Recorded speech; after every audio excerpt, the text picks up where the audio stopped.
Good evening. Welcome to the Salem Area Mass Transit District's August Board of Directors meeting. We're meeting in the Senator Hearing Room at Courthouse Square in downtown Salem. I'll go ahead and call this meeting to order and note for the attendance that Director Nguyen and Director Hinojosa-Pressy are excused from this evening's meeting and that Director Navarro is tuning in remotely. And I'll go ahead and lead us in the Pledge of Allegiance. I pledge allegiance to the flag of the United States of America and to the republic for which it stands, one nation, under God, indivisible, with liberty and justice for all. Next, I'll ask General Manager Pollock to lead us in the safety moment. Great, thank you. I thought since next week starts school for thousands of children in the community, that it might be a nice time to give some back to school safe driving tips. So first off, stay wary when you're in school zones, not only for the children who may be walking about, but also for those young, inexperienced drivers who may be distracted talking to their friends on their first couple days of driving to school. Remember that the shorter daylight hours can alter your depth perception, color recognition, and peripheral vision. And also the glare from headlights on oncoming vehicles can be impactful. Leaves, although seems kind of odd today in the beautiful day we had today, but fall will be here soon, and wet leaves create a mat that will reduce traction and can cause vehicles to slide. And make sure you have proper tire pressure in your tires as the cold weather can change the PSI rather quickly. And probably the best tip that I can provide is just leave the driving to the professionals and take the bus. And with that, that concludes my safety message. Great. Thank you, General Manager. Next, we'll go ahead and I will note here a few changes to the posted agenda. First, item C, the presentation on the needs assessment. I'll go ahead and move that after the action items. And then I will be adding an action item. So we have two right now. I'll go ahead and create a new one, which would be the approval of the collective bargaining agreement, and we'll take that first. And so next on our agenda is public comment, and I don't believe we have any members of the public present to provide comment. I'll pause to see if there's any members of the public virtually that would like to provide public comment. Okay. Then we'll go ahead and take the consent calendar. So if there's no issues with the items on the consent calendar, I would entertain a motion. I move to approve the consent calendar.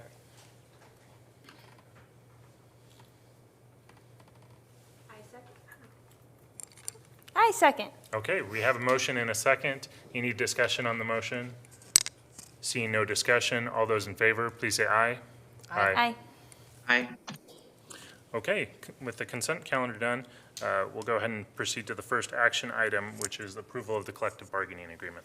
Great, I'll ask David Trimble, our Deputy General Manager, to please come forward and present the report.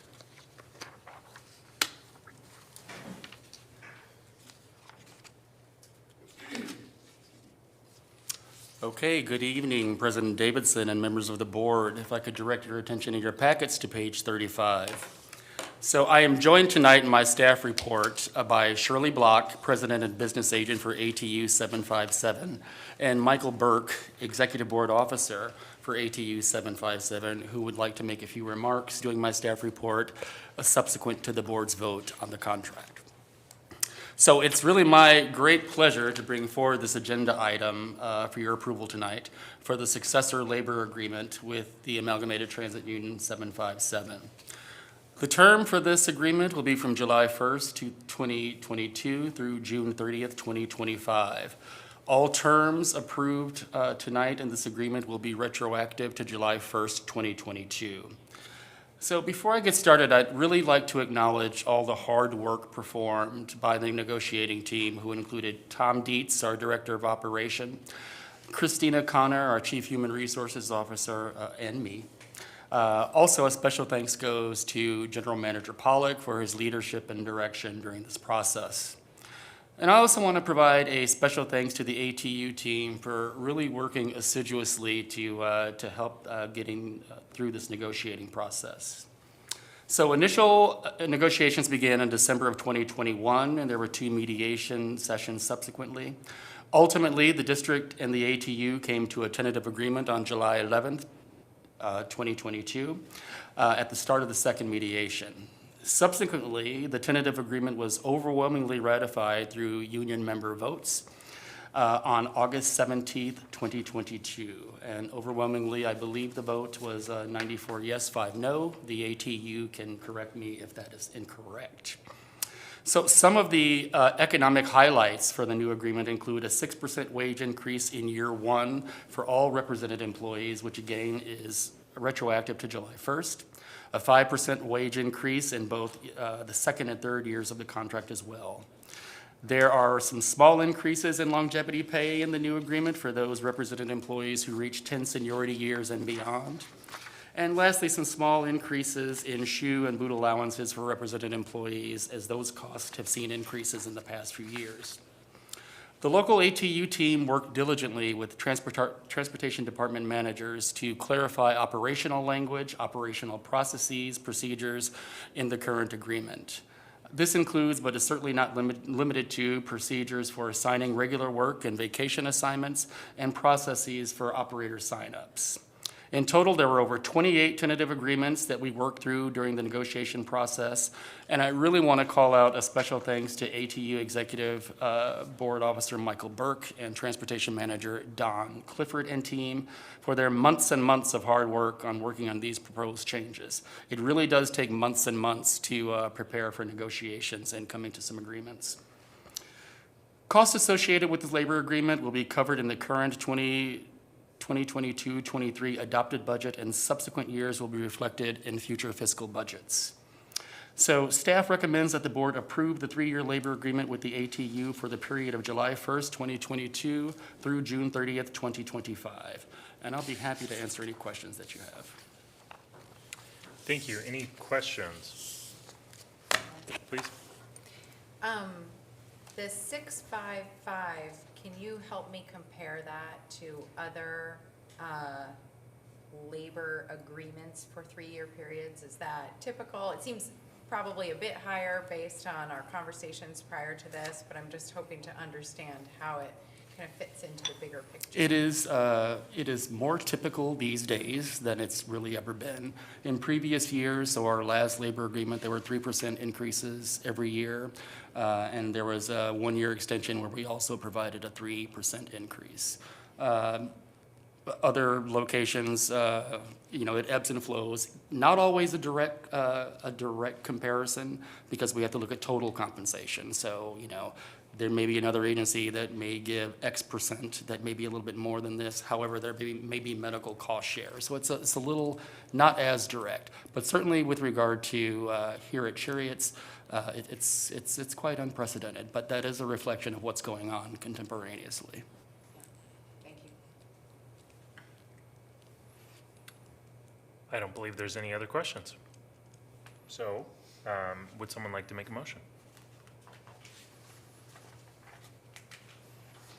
I move that the board approve the 3-year labor agreement with ATU 757 for the period of July 1, 2022 through June 30th, 2025. I'll second. Okay, we have a motion and a second. Any discussion on the motion? Please. Congratulations.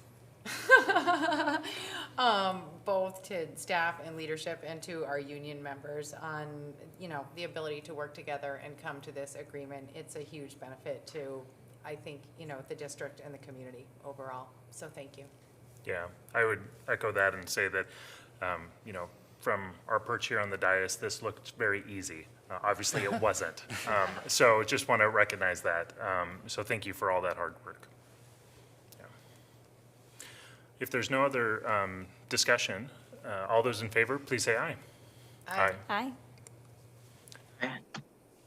Okay, and so that motion passes unanimously. So Deputy, President Davidson, please. I'd like to call on ATU President and Business Agent Shirley Block to provide a few comments. Thank you, David. My name is Shirley Block, President of ATU 757. I want to thank the board for allowing me to speak tonight before them. I have enjoyed working with Cherriots over the past years since I became in office in 2015. We had a record number, as David said, of members coming out to vote on this contract. The largest amount that we've had ever voting positive for this. It's important in these trying days for both sides to come together and work on a common ground. I want to say thank you to David, his team, as well as ATU team to making this work come forward for all. I also want to thank Cherriots for the shields, the COVID safety thing that was put in place. It's important for safety out there for everyone. And I think the young lady name was Sadie who asked the question about percentage of raises. I represent 29 properties all over Oregon, Washington, South and Southwest Washington. Because of driver shortage, it's been a huge, huge amount of people coming to us, even with contracts already in place, opening up the wages because they can't get the operators they need to come in. So this is a norm that's moving forward with these type of percentage. And again, I want to say thank you for allowing me to come forth and say Chariot is, I love coming down to Salem and working with you guys. But I'm gonna have to tell you, President, David did not give me his tie this time. And that's out. He's shaking his head, but as a contract negotiation, I got his tie. This time I didn't, but I forgive him. Thank you, Thank Shirley. you all. I think that might have to be worked out after the board meeting. Well, so just for the record, the last negotiations, I said, Shirley commented on my tie that I had on, and I said, well, you can have the tie if we can come to an agreement. So we came to an agreement, and she had got my tie. So, thank you, President Block. Thank you. I'd like to next call up Michael Burke, our local executive board officer. Michael?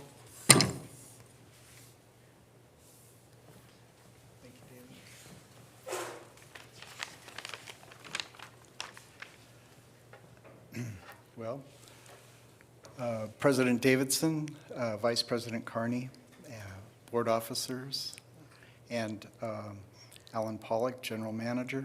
I am Michael Burke, the Executive Board Officer, ATU 757 Cherriots. Tonight, the board's ratified the new labor agreement with the ATU 757 membership. I'd like to thank Alan, who assembled his team, chief among those David, to negotiate the agreement for Cherriots District. In checking my notes with regard to how long we've been working on the labor agreement, I seem to think we've gone back about 16 months working with Don Clifford directly, and I think it's proven to be very successful. Last week, the bargaining members overwhelmingly voted to ratify the agreement. Over the next 3 years, this agreement is going to help define our working relationship. And together, we're going to face, or we have faced, unknown challenges of the pandemic. And we've survived and grown and expanded our service as planned, and in part to the leadership and in part to labor coming together to do that. We'll be facing challenges undoubtedly in the future, and I am confident that together we will work side by side to overcome those. And so on behalf of ATU 757 members, I want to thank you on their behalf and my behalf for ratifying the new labor agreement. Great. Thank you, Michael. Yeah, thank you very much. Thank you. Okay.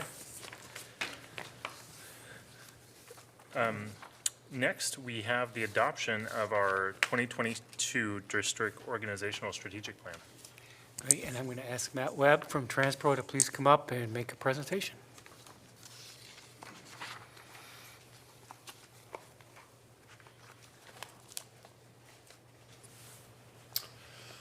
Good evening, President Davidson, members of the board, General Manager Pollock, and members of the executive team. My name is Matt Webb from Transpro Consulting, and joining me tonight to co-present is Mark Ash, our CEO on the screen. It's with great excitement that we present in front of you tonight the adoption of your strategic plan. Starting last January, you tapped us on the shoulder and asked us to help facilitate your strategic plan. And this truly has been a partnership working with the leadership team, with the members of the Cherriots organization, with this board itself, and furthermore with members of your community as well. And so the presentation tonight will go through highlights of the plan, and certainly would be happy to answer any questions you might have after the presentation. So this slide probably looks familiar to everybody in this room. We started back in January asking 4 simple questions: why, what, how, and who. To the layperson, that may seem pretty simple, but the journey that it led us on allowed us to discover and push, prod, and have the agency think about what success looks like. And ultimately, we charged the leadership team, we charged this body with answering 4 key questions. How do you define success, not only today, but into the future? What will you do to deliver that success? What metrics will you use to track? And then finally, who is responsible for the delivery of those activities? And we see strategic plans, all over working with other agencies. A lot of them do 1 through 3 well and fall short on 4. And so as we go through this, purposely the team has done very strong work in identifying not only the specific tactics, but also who is going to do that. So this maps out the journey that we led. We started in January doing individual interviews started with the leadership team, worked our way through each of the board members, and then worked through several members of the community. And overwhelming, what we heard was that Cherriots provides strong community value to the Salem-Kaiser region. From there, we assembled that, and we had our first meeting at Ross, best supermarket that I've been to, and allowed us to first gather as the leadership team with the leadership team and start out again that why question. What is Cherriots' why, and why is it that you're in the business of providing mobility services? Had a strong 2 days worth of conversation, went back and simulated that, presented some of those findings to the board back in end of February, and then we followed that up with a series of workshops again with the leadership team and helping them develop the work plan that we heard from the feedback from the community and board members, et cetera. Ultimately, we developed an updated mission and vision and values, and we'll talk about those over the next couple of slides. Capped what I thought was an excellent session with a joint leadership team board retreat in June. And again, thank you all for your dedication of your time having those conversations. I think really, again, working with other agencies, sometimes you have really strong leadership teams, sometimes you have really strong boards. With this agency, you have that together, and that was really transparent and coming forth in that workshop.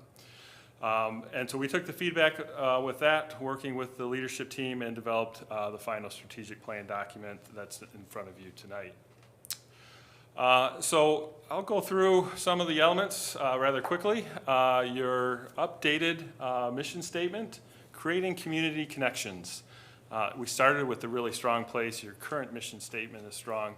What we did is really what we heard, again, through those discovery interviews, the importance of community, the importance of connections, and really I think this is a great mission statement. Again, simple. You can think about it, and again, it's about creating the community connections. Spent quite a bit of time looking at the vision statement, and so we deliver valued mobility options that inspire community pride. I think the thing that stood out with this conversation was that inspire community pride. Understanding what's important to the community and making sure that the actions and the activities that not only the board supports, but also the leadership team and the full Cherriots team reflect what the community values. We spent a lot of time around values, and we like to present this as how the team shows up to deliver your mission and value. And again, you had strong existing values that we started with and ended up having a series of values that we added to the existing values and ended up actually spelling out and identifying with the Cherriots brand itself. And so each of these, the other thing we push the leadership team into thinking about is that they are I statements. And so anybody in the organization owns these values. They show up on a daily basis. And so if I look at this, putting my best Pat Sajak hat on, I'm going to ask for and look at the E-I-O, the vowels in this, excellence. I will deliver a world-class customer experience. I understand what that means as an employee of Cherriots. I understand what that means as a board member of Cherriots. The I, inclusive. I recognize and honor diversity and will act with integrity, promoting decisions and actions that are equitable and aligned with being an inclusive agency. You all took action on a DEI plan that speaks to that. So this, again, this document speaks to the other works that the agency is already doing. And finally, O, I'm empowered to take actions that contribute to good stewardship and community trust. Again, people will show up in different locations around these values, but I think there was strong leadership in the development of these by not only the team but also the board. Next up is identifying the what, and when we say the what is, what are those, how are you going to define what success looks like? And so for Cherriots, you identified 4 big measures: community value, customer satisfaction, culture of ownership, and financial sustainability. As we worked through these, we challenged the leadership team to identify what success will look like, that definition. And working our way through this, we had a lot of robust conversations, and ultimately it became apparent that in each of these success outcomes, maybe we got to take a step back. In the first year of your strategic plan, we have to define a baseline.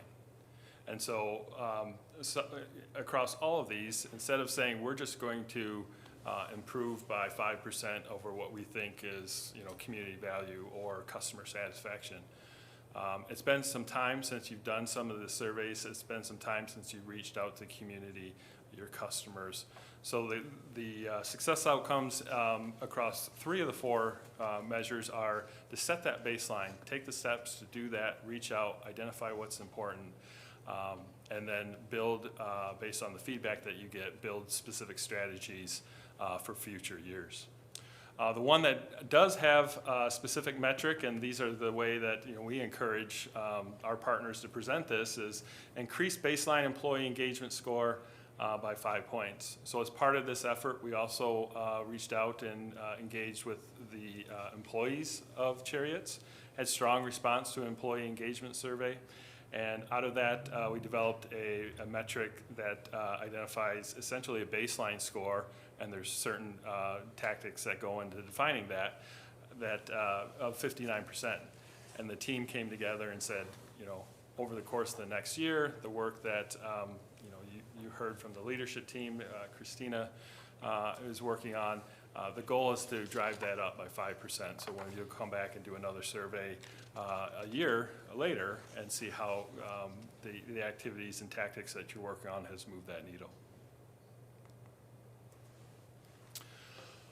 So the other thing this plan does is talks about the how. And so the plan outlines a roadmap for specific initiatives and programs that the Cherriots team is committing to undertake over the coming year. And we had a lot of conversation about the difference between an activity and a success outcome, and focusing on the initial list of how the work that you do is, you know, for example, if you are going to measure, identify, you know, public sentiment, you know, how are we doing? You asked that question. That's an activity, right? But when you think about doing that in the course of a success outcome is, you know, tying that back to a measurable baseline or a measurable value. So, you know, last year we, you know, we asked our customers how we were doing, and we were at X%. You know, a success outcome says we want to know and hear you, and we want to know if we've been able to improve over last year. And so you set specific targets. And so each of the work plans and activities identified in the strategic plan, you'll see broken up by the success outcome. They have a definition of what success looks like. They have the owners and other team members. And then they have milestones that they commit to achieving over the next 4 quarters of the next year. And so you see, again, they all tie back to delivering your mission, connecting your communities, and then also identifying who's going to be responsible, which is the next step. So to do this, we like to have agency scorecards. And so included within the plan is also a scorecard which identifies how successful the team is doing. And so as a board, you have the opportunity to ask questions on performance of the agency. And so we set this up in a way that identifies that not only will you have an agency scorecard, but each of the success outcomes has their own individual scorecard. And so as you go down, they cascade down from the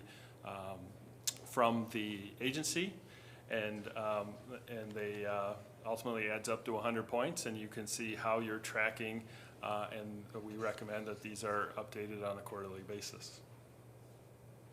All the documentation and details are included in the plan. And so, you know, if you want further documentation, you know, you can go into the plan and look at specific strategies. Again, these were developed in close coordination with the leadership team. Feedback came from community interviews that we did, as well as an employee engagement survey. A lot of the feedback went into the specific individual tactics and priorities that the team wants to implement over the next year. And so moving and thinking about over the course of the last 8 months, we've been in the development of the strategic plan. We're now moving into a different phase of strategic planning and moving into that implementation phase. And so what this, you know, accumulation of a lot of hard work is really a commitment, you know, from our perspective, from the leadership team, to the board, to the community, of saying this is going to set our strategic vision, our activities, and our tactics over the next course of the year. Included in here is what we call a Bringing the Strategic Plan Life, a schedule. And so on a quarterly basis, General Manager Pollock and the leadership team will be prepared to do management reports to the board, presenting out that cadence and being able to show you know, how well they are making progress towards the goals that they've identified in the plan. I'd like to ask Mark you to talk about the next couple slides. You might be asking how, as board members, you can support this effort. And so I'd like Mark to cover the next couple of slides. Super. Thanks, Matt. Thanks for teeing this up. I hope what you as a board have been able to see is the commitment of your management team in the organization to very much take the task of taking a strategic plan and making it come alive, causing it to actually change the work that they do, and then hold themselves to account to be able to demonstrate that the work is actually bringing value. It's producing those outcomes. It's delivering those definitions of success that this board has in front of them for consideration this evening. And so as you think about the framework of the why, the what, the how, and the who, it really begins to showcase in this particular structure that you can see at the top lives the why and the what, right? Establishes the purpose, establishes the outcomes, which you can see on the far right-hand side is very much where the board lives. The board's responsible for establishing a vision for the organization. The board is responsible for engaging with its general manager and leadership team to define what the outcomes are in pursuit of that particular vision. If you'll go back and look at the vision statement, you'll notice the references to community pride. You'll notice in the success outcomes that ties to community value, right? That's the realization of the vision and the outcomes that you've selected. And as you've seen earlier tonight, how do you then connect the evaluation of the strategic plan, the performance of that work plan, to the general manager's evaluation? How do you have, as a board, have clarity of vision, clarity of the outcomes to realize that vision, and then ultimately evaluate your CEO both upon the results that they produce, but Matt shared with you the values, the spirit by which they produce those results, the values by which they show up with the subjective side of producing those objective results. Meanwhile, at the bottom becomes the work program, and that's where the executive team, the people that live in the agency each week, each day, they're responsible for building those work plans. They're responsible providing to you as a board, to the community, to the customers, to the employees, the progress of their work plan, the measurement, that's the trans dash that you saw earlier, the ability to show, is the plan working to be able to produce the results which we care about? And then finally, this is the part that's so critically important, the budget actually funds the work program to allow you to be successful. In so many organizations, budget is what drives the conversation versus success is what drives the conversation. Success, work plan to produce that success, a budget which funds that particular work plan. You should feel very good that your leadership team has gone through exactly that process to be able to deliver for the board their recommendation over what success looks like as the organization moves forward. So all of that's helpful to have on paper. The reality is it really does require us to change the way that we do business. And you should feel very pleased that the general manager and his team is recognizing that drives their meeting cadence. They need to hold different meetings that are more strategic, being very focused on producing the results, and recognizing that the more tactical conversations can fall deeper, into the organization. How do we have most of our conversation at the senior levels and at the board level about realizing success, delivering the vision of the organization versus the more tactical, the more operational questions, allowing the department heads and those that work in the departments to actually produce those results. From a board perspective, so much of that is communication, right? If we've defined what success looks like and have the ability to measure it, we want active communication. You'll remember in our vision statement, it talks about community pride. So making sure we have the information systems in place to the questions that were being asked earlier to be able to measure community value, for example, and be able to benchmark that against other organizations. So relevant from a board perspective. Is our work creating community pride? And then finally, a last piece, be very active in the community. If we've defined what success looks like, if we have a plan to produce it, and we have an honorable program that measures whether the plan is working or not, it provides us with objective facts to be able to talk about within the community of how exactly we are creating that community pride and bringing that value which we committed to.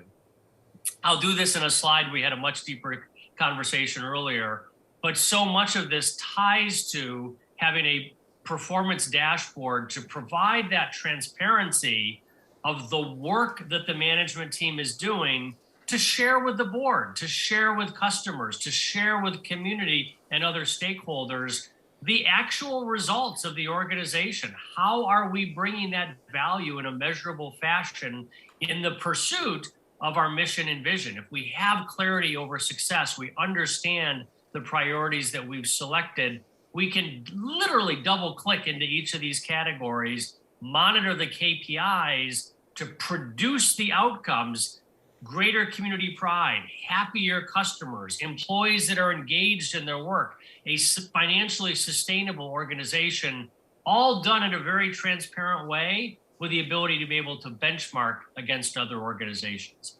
Clarity of success, clear plan to produce it, and the ability to measure with absolute ownership, is the plan working to be able to produce results? Your team has done that hard work and brings that in front of you for consideration tonight. So Matt, I'll throw back to you for final touches and then be happy to take questions. Thanks, Mark. And so with the presentation before the board tonight, after adoption, there will be a series of final documents that we will provide. Again, thinking about the rollout, one of the things we talked about is the rollout of the strategic plan, celebrating the success and the hard work that's gone into this. And so there's a series of documents, executive summaries, community-based one-page that can provide, again, that information material that, as you are all about in the community, you can share the hard work that's been done, an internal one for the employees. And then the other thing is we'll have an electronic version. So on your internet or interweb site, you'll be able to click and monitor the health and the progress of the strategic plan as well. So with that, I would like to close the presentation just thanking pretty much everybody in this room for their participation. We get to go around the country and work with a lot of different agencies, and it's been a complete pleasure to work not only with this board but also with the leadership team, the management team, and the different divisions that came before us and worked. And really, everybody in this room did the hard work. You rolled up your sleeves and you identified what you're going to commit to the community that you all call home and that you love. And it's just a really strong acknowledgement to the leadership team that you have in place and the work that they've said is important to them moving forward. Also want to give a special shout out to General Manager Pollock, and last but certainly not least, one of my favorite project managers in the entire world, Bobby Kidd. So thank you, Bobby, for all your work in making our jobs easy. So with that, happy to answer any questions. Okay. Any questions?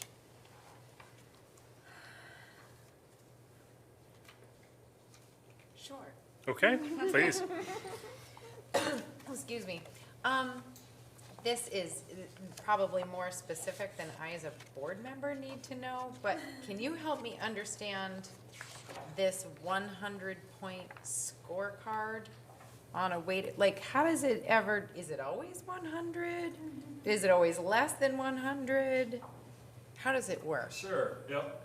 So the scorecard always adds up to 100. And so you will see under a couple of the, so there's, you have the agency scorecards on page 41 of the strategic plan. All the success measures roll up to that. The following pages have the individual success measure scorecards that break out in further detail how we end up with those actual points. You see, though, on page 41, customer satisfaction, for example, has a couple of placeholders, customer impression metrics, shown a couple times in that list. Really, those are placeholders because we don't know, for example, if we go out and do the customer survey, what's going to be most important to your customers? Is it on-time performance? Is it bus cleanliness? Is it, you know, the availability of information? Is it fares? You know, so really those are placeholders, and ultimately, you know, we will set those, and again, once we do the baseline surveys, which, you know, we recommend, you know, as soon as possible, to get the baselines established, and then we identify what are the specific tactics and strategies that make up to that. But it always adds up to 100, and then you can define your priorities on an annual basis after that. Somehow that does not help me at all. I'm just gonna say I'll wait and see how this looks when we start moving through the quarters. And maybe it will become clear to me at that point. My other question is, you know, stuff changes, pandemics happen, who knows, volcanoes, I don't even know what's next anymore. How flexible do we feel this document is, and what kind of inputs from the executive team or the board would be necessary to make an adjustment that would help calibrate it and our work products and, you know, outcomes in real time? Sure, that's a great question. Our recommendation would be that on an annual basis, you look at your tactics, and you sit down, because as you heard Mark say, you tie those to your budget cycle, you tie those to your general manager's review, you tie those to ultimately how you're going to evaluate staff and performance. So on an annual basis, we would recommend that you revisit those and make sure those are aligning with your mission and vision and what you've heard from your community and your customers. As far as, you know, adjusting mid-year, we've seen agencies go ahead and do that. You know, and again, that's why we sort of recommend this quarterly cadence. You may have something that you don't, you know, like you said, in this world, who knows what the next quarter might bring. And so that's the importance of visibility, and if the leadership team says, you know, we've reached this crisis, they bring that before this body as part of the update and say, we may need to push that out, you know, a year. But at least it's done in, you know, with, you know, visibility both between the leadership team and the board. You're having those conversations, and you're having an opportunity to say, either we are on track or we're not, and what are the steps that you're going to take to recover, or, you know, postpone or take action to mitigate, you know, those unforeseen circumstances. And then if our score always adds up to 100, how do we see that? So, for example, if you pull one out, then you would re-weight and balance Okay. the other priorities. Okay, I see. And then this is maybe, I work for a state agency, and we have had our own quarterly performance reporting, and I may have a little PTSD from that experience, because the reporting process was extremely time-consuming. And I don't need your assurance, but I might just say, for the benefit of our general manager and others, if we could keep these meetings short in length with the assurance that this reporting tool is simple and easy to use, it would just be a great relief to me at a personal level, because bad reporting tools are bad. And that's it. And congratulations, this is amazing. And I'm really pleased to have been part of the process, despite all of my questions and anything that sounded like criticism. This is beautiful, and I'm happy to have it as a tool moving forward. So if I may, just to answer your question, so as you heard earlier, we have been in the development phase. Tomorrow, we start the implementation phase, and we heard of Matt's favorite project manager. One of her primary roles in the organization is to lead that effort. And so as the strategic initiatives administrator, this is our strategic initiatives. And it's part of her job is to keep us on task. So I guess it'll be okay for me, but I'm not sure about Bobby. So we recognize, especially the first couple of times through, until we get our cadence going, it'll be a little cumbersome, but I'm confident we can work through it. And I also think the QR, the Cherriots QR performance scorecard will be a little easier to understand when numbers get in there and actions to show you how we've accomplished it. At least how I've seen the LTD scorecards, you get to see that in those reports. Please. I also have a short and a bit technical question, which is just under community value tactics. I'm seeing that there's an acronym that I don't know what it is. Assess current level of partnership for each agency using an SWOT analysis. Can you tell me what that means, please? Yeah, a SWOT analysis, so a strength, weakness, opportunities, and threats analysis. And thought we caught all those, but we might want to update that and make sure there's a definition in there. So thank you for that. Absolutely, thank you. Yep. Okay, if there's no other questions, would someone like to make a motion?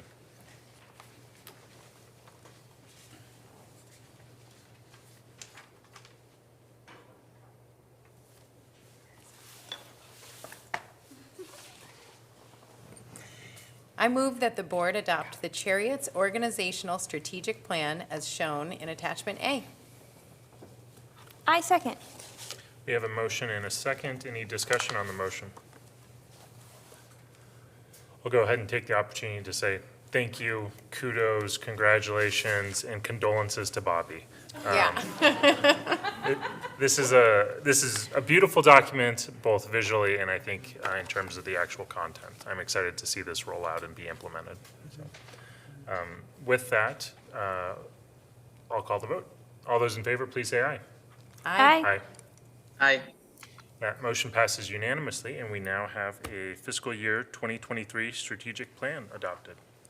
General Manager. So if I may, President Davidson, now that we have an adopted plan, first, let me say thank you to Mark and Matt and the whole Transpro team for moving us through this. It was been a great partnership. They caused us to think differently and really pushed us to make sure that what we committed to is something we're committed to. So thank you to Transpro. I'd like to thank the executive leadership team and the senior leadership team, the managers who really dove into the tactics and what we were going to do in those areas to make sure it's meaningful and doable. I will say it's a big pie we're going to eat, but that's okay. This is all good stuff. And then lastly, thank the board for their leadership guidance and faith in us to work through the intent of what you, the community members, the employees, told us was important. So it's now my commitment to you that we will take this plan and create a new Cherriots in line with our vision and mission. So thank you for that. Yes, thank you. Mark, Matt, thank you very much. So next action item is to authorize the general manager to approve a contract. Yes, so I ask Greg Thompson to please come up and present the staff report.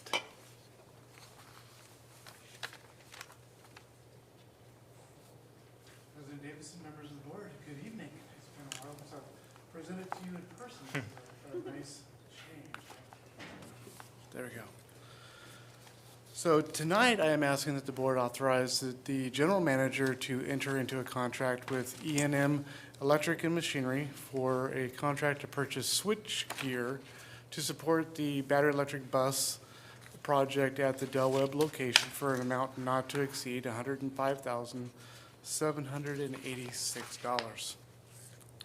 Cherriots was successful in back-to-back no-low grants in 2020 and 2021. And each of those grants provided for 5 electric buses on each grant, as well as the included management infrastructure for both construction and charger installation. Additionally, each of these grants have provisions for engineering services, and Mott McDonald was our named partner in that grant.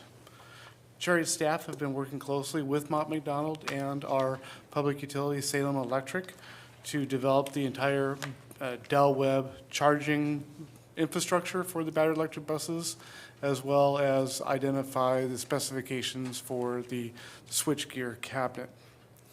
The switchgear is a custom-made cabinet that brings main power into it and separates it into individual circuits and switches that then go out to starts going out to the charging infrastructure. The switchgear is essentially located between the transformer and the charging equipment. Originally, the switchgear was to be purchased and included in a future construction vendor's scope of work. However, Cherriots was made aware that we're having increasing supply chain issues and ever-increasing costs. So as an effort to mitigate those risks, we decided to pull that section out of the construction contract and procure that cabinet separately, which is why we're here. We did our initial solicitation as an attempt to gain as much competition as possible. We sent it out to over 50 different vendors that were in the industry. And we also published it on Oregon Buys, which is where government agencies and entities post their procurements, trying to get the word out as much as we could. We received no bids. That bid was canceled and released, and every attempt was made to notify potential vendors directly, letting them know this procurement's coming out, watch for it, check your spam folders, anything we could to gain that competitive nature. The solicitation closed. We received 2 proposals from 2 vendors. One vendor was deemed unresponsive as they were unwilling to agree to our FTA terms and conditions, which is a requirement since we're using federal funds. And the second, E&M Machinery and Equipment, Electric and Machinery, submitted the bid that met all specifications and did sign our terms and conditions. The project is included as part of the capital projects section of SAMTD's adopted fiscal year 22-23 budget. And funding for the proposed contract is covered through the fiscal year 20 Lono 5339C and the fiscal year 21 Lono 5339C grants. Each has a different match amount, which is reflected in table 1 in your packet. For the 2020 Low-No grant is a 75-25 match. So the grant amount is $39,670. The match amount is $13,223 for a total of $52,893. And on the fiscal year 21 grant is a 85-15 match. So the grant amount on that second grant is $44,959. The match amount is $7,934 for an amount on that grant for $52,893. As you can see, that the costing is split out equally between both of those grants for a total of $105,786. Tonight, staff recommends that the board authorize the general manager to execute a contract with E&M Electric and Machinery for the purchase of electrical switchgear to support the fixed route chargers at the Del Webb facility for amount not to exceed $105,786. And I am open to any questions you may have. Any questions? I'll go ahead and kick off with one. Oh, RJ, please. Director Navarro. Thank you, President Davidson. A question that I had was that, so this sounds kind of like a electrical panel. And is that accurate in the description of what this is going to be like? And if so, is this running something like 220 or is this running something like 110 to these electrical chargers? Director Navarro, great question. It is very much like your breaker panel in your house, but massive. It's almost what you see in the Frankenstein movies with the big switches. And it's running 443 phase for the power supply. And if you've seen some of the insides of some of the big industrial buildings and the big gray walls of electrical cabinets, that's what this is. So each switch gear is custom made to match what the circuitry and the components and the electrification needs are for that project. Awesome, thank you. And then so is that equipment going to also be installed by the E&M Electric and Machinery that we're contracting with? A great question. It will not be. It's a standalone piece of equipment that we're procuring. We have currently, right now, we have released the construction portion of the RFP. That vendor will install this switchgear. Awesome, thank you. Thank you. Please. Thank you. Well, since we don't have, really we have one bid to go off of, it sounds like, I guess from my perspective, we more or less are relying on their reputation in the industry, and do you feel confident in that? Director Duncan, thank you for that. Yes, I actually looked extensively at their history. They are actually procuring this cabinet through Siemens, and that's what multiple vendors were aiming for. While we weren't requiring that name brand, we were just requiring the size and the capacity of the cabinets, and Siemens was on most everybody's list. From the work that E&W does, I feel very confident in their ability to get that to us hopefully soon. Wonderful, thank you. Thank you. For my question, if I'm reading in between the lines, it sounds like these, I already forgot what the names are, switch gears? Yeah, switch gears. They are for each charging, I'm gonna call it a tower, but each charging station. So if I'm interpreting that correctly, so with the 5 additional battery electric buses we have on order, we would need to buy 5 subsequent switch gears, correct? President Davidson, that's a great question. We would not. This switchgear powers not only the 10 buses it will provide the power to the chargers for the 10 buses. We'll actually be doing, we'll have 12 dispensers for the 10 buses in case there's any failures. And it'll also, we've tried to future-proof future expansion, not only with the transformer, but with the switchgear, and we'll be able to charge 20-25 buses from the switchgear. Okay, excellent. Yeah, because if there's gonna be, unfortunately, or perhaps, delays because of supply chain, being able to get in front of the subsequent orders is great. Awesome. That concludes all the questions I have. Other questions? Okay. Who would like to make a motion? Can make a motion. Please. I move that the board authorize the general manager to execute a contract with E&M Electric and Machinery, Inc. for the purchase of electrical switchgear to support the fixed route electric bus project at the Del Webb facility for an amount not to exceed $105,786 even. I second. We have a motion and a second. Any discussion on the motion? First, I just want to thank Director Navarro for his questions on items like this, especially because they are very edifying, and I appreciate everything I gain from them. So thank you. And second, that is a lot of work for 2 bids. I really hope that your construction bid goes a lot smoother. So congratulations on landing this one. And I just, smooth sailing ahead. Okay. All those in favor, please say aye. Aye. Aye. Motion passes unanimously. Thank you very much. Thank you. Next, we'll go ahead and go to the presentation portion of the agenda that we had pulled earlier, and it's about the net needs assessments. Great. I'll ask Chris French, our Service Planning Manager, to present the report.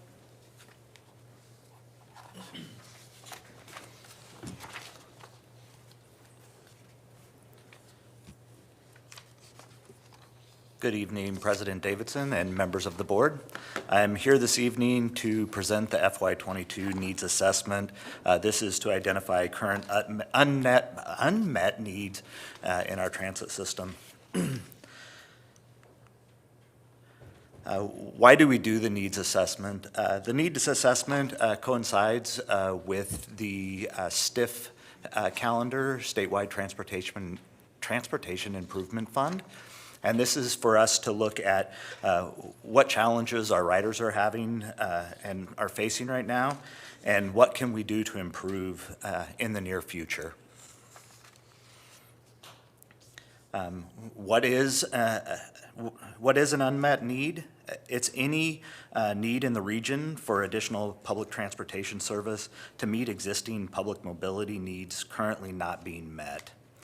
So this could be bus service that isn't adequate, or alternative services, the point bus, or to locations that are too expensive in our service area. So once we've defined those unmet needs, and we start to look at our plan, we need to look at constraints in the criteria for actually looking at it. So consistency with our design standards, safety and compliance with state and local regulations, and many other things, but funding is a major thing that we look at, and we get the STIF funds and we start looking at the funds that are available and how do we meet the needs that are unmet currently. So for this process of our needs assessment, who did we talk to? We used a couple of different sources for this. The rider survey, the open-ended question, we got a lot of information. That was really ridership focused. Then we looked at the long-range transit plan. We looked at the things that were being commented on out of the long-range transit plan, out of the surveys and open houses that we've been doing, and looking at the things that were near-term, and that was focused on riders, non-riders, and community stakeholders, and the short-term things we've added into this needs assessment. And then tracking. We track every comment that we get from the public, or operators or internal staff, and we track those through the years in between the needs assessment, so that we can add the items that we've heard throughout that time to help us in the needs assessment. And from these items, we had 2,357 comments that we evaluated. So what did we hear, or what did we see in these comments? We had 431 total comments regarding span of service. 233 of these were specific to the local service. One thing that's important to think about with span of service, later weekday, that is really up high. We were in reduced service during all of these surveys, and a lot of the information that we saw was asking for that later weeknight service when we're at 100% capacity. But local Sunday service and Saturday are really stand out as things that people are looking for later service. 431 of the 431 comments, 90 of those were specific to regional.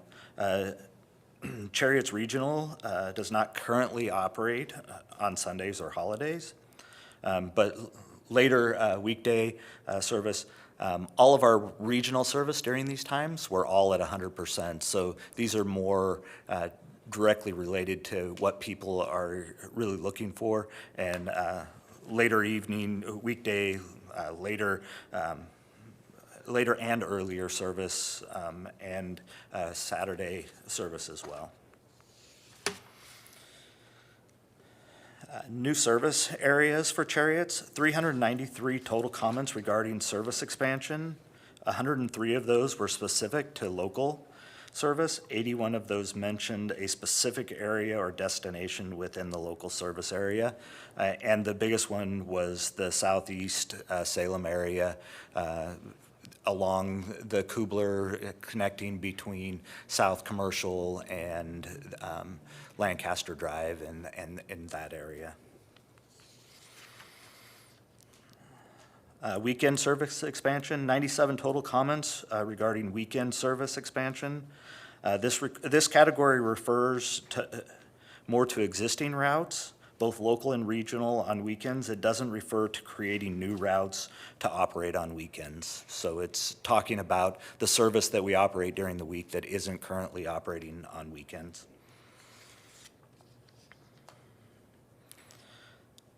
Uh, 328 total comments regarding frequency improvements. Along with this was done during reduced service, so we have to look at all of the comments that we've got and kind of evaluate those based on what we had out on the street when they were commenting, and were they looking for increased service or more frequency based on the reduced service that we were offering at the time. 270 total comments regarding fares and fare technology. 152 of those were specific to fare structure for local service. Only 9 comments mentioned a low-income fare category or the words lower or cheaper, and affordable fare, sorry about that, lower income fare category. The words lower, cheaper, and affordable were used more than twice as often as free. 63 of the fare comments were specific to the regional service. Both this slide and the previous one, it's important to note that the rider survey was conducted just 4 months after the fares had been reinstated after the free fares.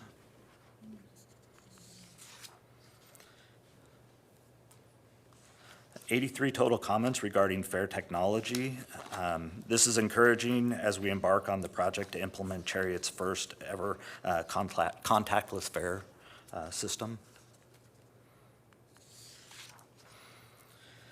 216 total comments regarding intercity service.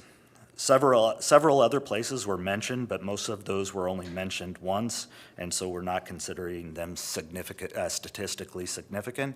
But the largest portion was Portland connecting into TriMet. We go as far as Wilsonville right now, but Wilsonville doesn't tie directly into TriMet other than the west, so that was the top request for inter-service. Local service operation, 213 comments related to day-to-day operation of service. 129 of those were specific to local service. Operator friendliness was one of the top items. For the most part, it was expressed as either a priority in terms of transit experience or something to be improved. 81 of the 213 comments were specific to the regional service. In both local and regional, bus comfort was mentioned equally for both local and regional. Rules related to enforcement for both riders and operators, such as stowing strollers and time points, were covered a lot as far as the rule enforcement. A lot of it had to was around strollers and time point adherence. 153 total comments regarding bus stop amenities. 77 of those were specific to the local system. Most of the comments didn't include specific locations for the amenities, but rather advocated for amenities generally system-wide.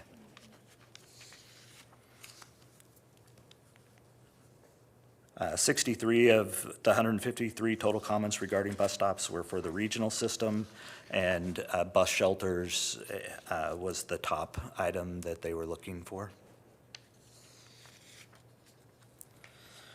134 total comments, service planning and scheduling. 82 of those were specific to the local system. Improved transfers and improved connections between parts of town were the top concerns that were expressed.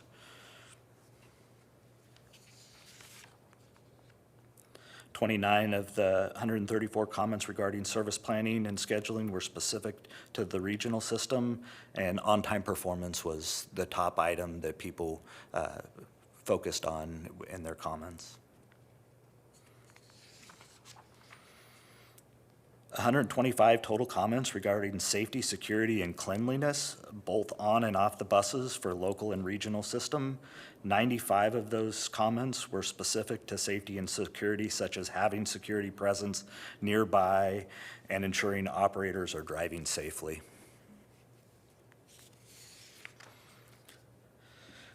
"29 of the comments were specific to cleanliness, both on buses for the regional system. As mentioned earlier, priority for the user's experience or as something that could be improved.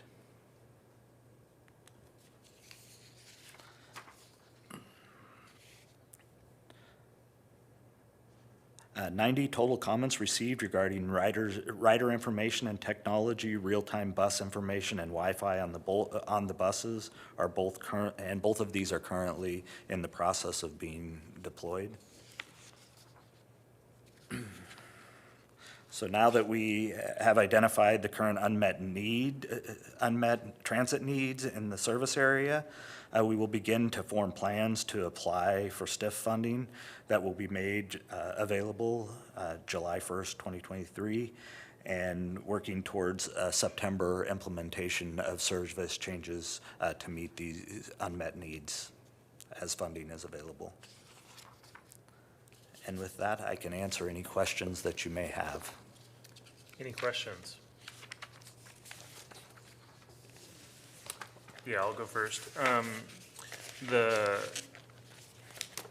was very interested to see the intercity requests, particularly how big the number was for Portland metro area. And I noticed that one of the recommendations in the long term was to extend the 1X to Tualatin and then partnering with TriMet in addition to SMART. And I guess my question is, are needs assessments like this industry practice? And if so, do we have a sense of if TriMet is also identifying a similar need to extend to the Mid-Valley? Because I'm happy to have conversations with, board members at TriMet to facilitate things. I think that conversation will go better if I'm able to point to their own document. I am not aware of a document specifically Sure. like this for other agencies. I know that they do evaluations of their system, Okay. but I don't know specifically that they do a needs assessment the same way. I think they do evaluate and may be able to provide some insight as to the need for that. Their need may not be as prevalent as people trying to come from Portland to Salem. The need is, I would think, just is more the other direction, so you might not see the same need in their system coming this way. It's more people going the other direction, but I could be wrong. So I actually know this. In 2019, census data said that I think it was 59,000 people from Marion Polk go to the Portland Metro, and it's 64,000 the other way. So you're right that it is greater one way, but I was surprised at the number of Metro people come down, likely state employees that come down. And of course, that was pre-pandemic, so lots has changed, but yeah. Please. So one of the things that surprised me a bit was the ask for shelters over increased frequency or speed, I think is what it specifically said. And I know that we've struggled in the past. Shelters are a mixed issue, if I understand correctly. Sometimes the City of Salem needs to be involved. Sometimes there's other entities. We can't just put a shelter there. How much control do we have over increasing shelters? We have, there's a process that we go through. As a general statement, people would like to have a shelter at every single location. We have within our service guidelines document, which we've shared and is available, we cover kind of the criteria for putting shelters in. And we're in the process of bus stop improvements. And we have shelters around that that are slated to be put in, so that's continuing to go along. There are places where there's not enough easement or width, or you have property owners that don't want it, but it's something that we're working on continuously to add shelters. Shelters, we have an internal committee. It's called the Service Excellence Team, and they handle bus stops and shelter requests, and those come in monthly. We have a monthly meeting. We look at, is it possible to put a shelter there? Does ridership meet the criteria? So there is a process that we go through, but I don't think that it's something that the city, we have agreements with the city. It's just working through the process of getting them out there, and then you have the construction. There's all of the pieces that go along with putting in a shelter, having it ADA accessible, so the landing pad and all of those items. So it's just a long process, or can be a long process. And there's lots of places that there's need for shelters, so. Please. I have a follow-up question. This is kind of two pieces. So in my experience in the Portland metro area, when they don't have a shelter, there's often where the bus stop pole is, they will have a seating mechanism on the pole, so it's like part of the pole. So there's at least a place to sit, even if there is not a shelter. Do we have metrics for, do we have we are hoping to have a percentage of our stops be sheltered and a percentage of our stops at least have a seating like that, like a bare minimum, there's a place to sit down if you have a mobility issue? Do we have metrics for that are like achievement goals? I would say we don't currently have achievement goals, but we have standards for, those are called semi-seats, and we have standards for if people request them, standards for how many boardings per day that we look for, and all of those standards are, we have those criteria, but we look at things like, is it near a grocery store? Is it near senior living? Is there a reason outside of just a hard number that we don't just look at the number and say, oh, there's not 15 boardings a day at this stop, so it's off. We look at the whole entire situation, everything that's around it, who's requested it, and evaluate it on many measures. So just to clarify, our current system is reactionary, though? We only look into those things if it's requested? So at this point, yes, to some extent. I mean, we're looking at ADA, so it's not totally reactionary because we're doing ADA improvements. And when we've gone through that list and looking at ridership in places where there's significant ridership, we have slated to put shelters in there. People haven't requested them necessarily, but we're scheduling to put shelters in. Where there's significant boardings and there's not room for shelters, we are installing semi-seats. So it's not totally reactionary, but it's also working through the process. We have 758 stops in the system, and updating those and taking care of all of them and working through the process. It's a long process, so we're not specifically going out and looking at every stop all the time and saying, do we need to put a semi-seat there? But it is part of the process as we're looking at updating and creating ADA accessibility at the stops. We look at the ridership and what's around it and say, should we be putting a semi-seat here? Should we be putting a shelter at this location? Thank you very much. I'd like to piggyback on that a little bit and centered in our strategic plan, where one of our key buckets, I'll call it, is customer satisfaction. And I think focusing in on bus stops in particular would be helpful. I know I've talked with staff about the possibility of bringing semi-seats and got cost estimates for that, and especially in light of that we are sunsetting our our advertising campaigns on the buses. I will posit this as a suggestion that perhaps we could work with local businesses to create advertising on our bus shelters, which would then potentially fund future bus shelters.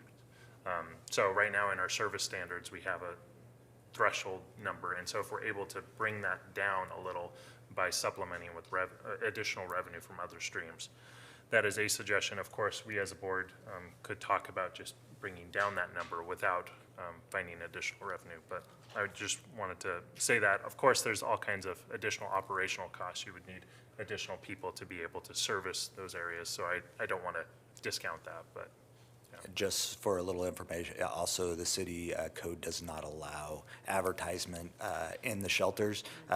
It only allows us to post transit-related, so schedules, transit information within those shelters currently. That's good to know. We should have a meeting with the city, maybe next month. Yeah, that might be a good ask. Okay, you had a question? Yes, I also like the idea of bringing up the signs ordinance for the city of Salem at that meeting. So can you remind me, and I know we have had presentations on this, and not that long ago, so I apologize. STIF funding becomes available July 2023. Can you remind me how that is allocated around the state? It's not competitive, right? It's just like you get this, you get this, you get this, you get this? So the qualified entities around the state are given a dollar amount based on what tax dollars are collected. And then we as an organization, the QE has to go through the process of allocating those funds to the public transit providers within our service area. And so me as the planner, I represent Cherriots as the PTSP public transit service provider. So we do Cherriots local and Lyft and the regional system. So that's our responsibility. So we're given from the QE that dollar amount, and then we plan service based on that. Okay, and I'm thinking about both what's in our strategic plan and this incredible amount of data that you have in this unmet needs survey. Are there any limitations on how we can invest that? I feel like there is, and I'm just not calling them top of mind right now. So for the STIF dollars, It has to be an enhancement, right? enhancement or maintaining what you've, so we've enhanced our service. So the big chunk of money that we got to start this service, we made our investments on, Saturday, Sunday, extended evenings, and all of the stuff that we've been rolling out over the past few years. So there's a big portion of the STIF funds that are already allocated where we've already spent those. Right, So okay. the additional funds, as they are available, we look at how we're going to meet these unmet needs. And in that process, when we started the whole process with a Better Cherriots, which was the first STIF application, we got our later evenings and got our weekday service really set up. Saturday is pretty robust, but it's not a complete system.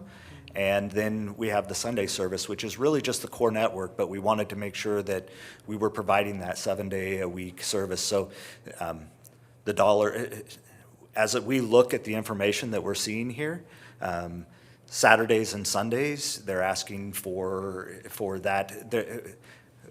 Our thought that we thought that wasn't adequate, that people would want all of the service. As we look at future, we're looking at how do we fill out that service to make sure that we have that full network that people rely on and need to rely on 7 days a week. Longer, the evening and earlier mornings, looking at how we address that to make our system full and robust. So as far as new service, the Route 22 or the Kubler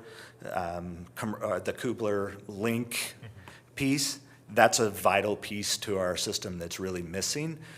When we're looking at service expansion, we're looking at that, but otherwise, kind of right now, we're really focusing on how do we fill out our network so that people can get to where they're going. Meeting our commitment to our core network policy.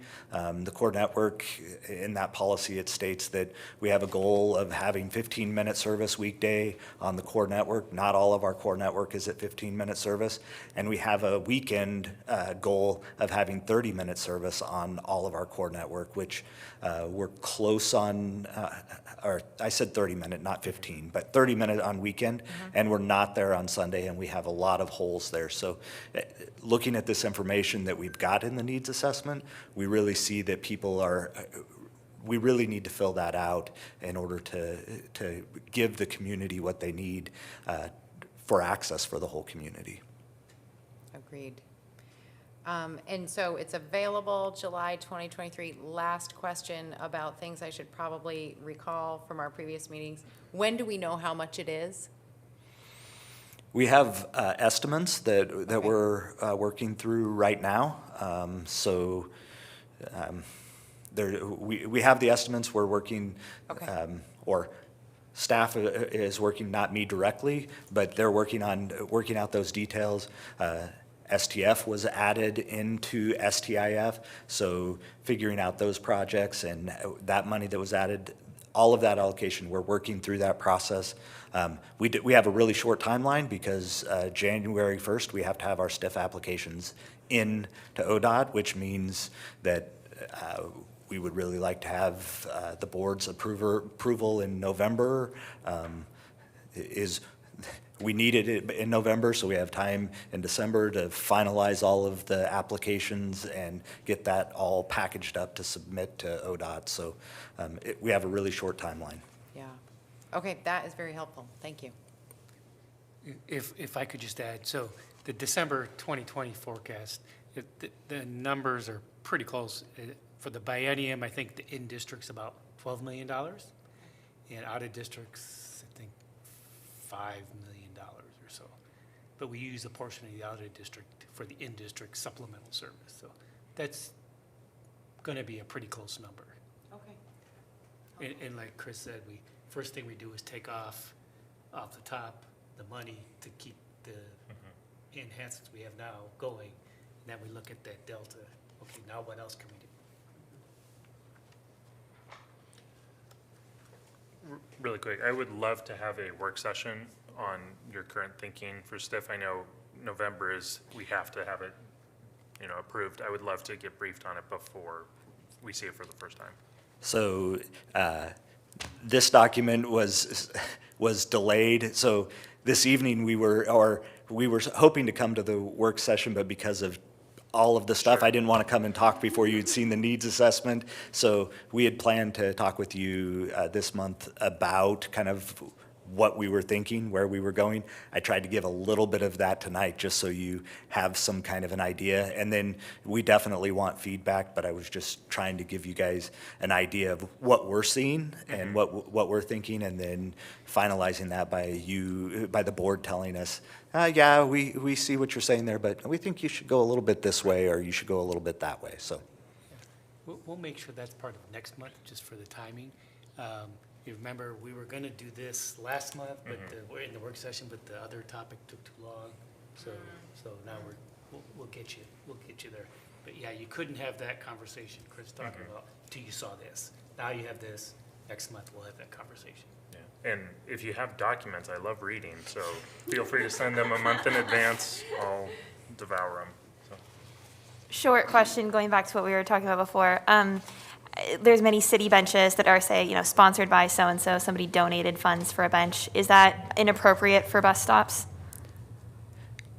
So For like East Salem Rotary sponsored this bench, so it has like their in name park, on it on a little yeah, plaque so in in the park. parks, those are allowed, but in the public right-of-way, this is another conversation that could be. That's what I said, is this inappropriate? An actual bench is not, we can have shelters, and semi-seats have kind of worked their way in there because the city included them in a project on Portland Road. And so, but technically in code, just a bench is not available, is not allowed. No, I mean, could they do the same for a bus shelter, or is that inappropriate? Like in memorial of Ian Davidson. Right, or, At a future date, of course. yeah. Are you meaning sponsorships of? Yes, is that the same as an advertisement? Or is that an inappropriate use? I'm just curious. I don't know. Okay, cool, that's an okay answer also. I think if it was like what's on a bench that you see that's very small, it probably wouldn't even get, but if they wanted to wrap the shelter in their branding, I think that might go over, but I don't really know the answer to the question. Thank you very much, either way. Any other, Director Navarro, any question? Oh, no, Staff Director Dickey, please. Yes, Director Duncan, in response to your question regarding that, the city's been very, very specific about what is allowed in the shelters. And it is, as Mr. French mentioned earlier, it is specific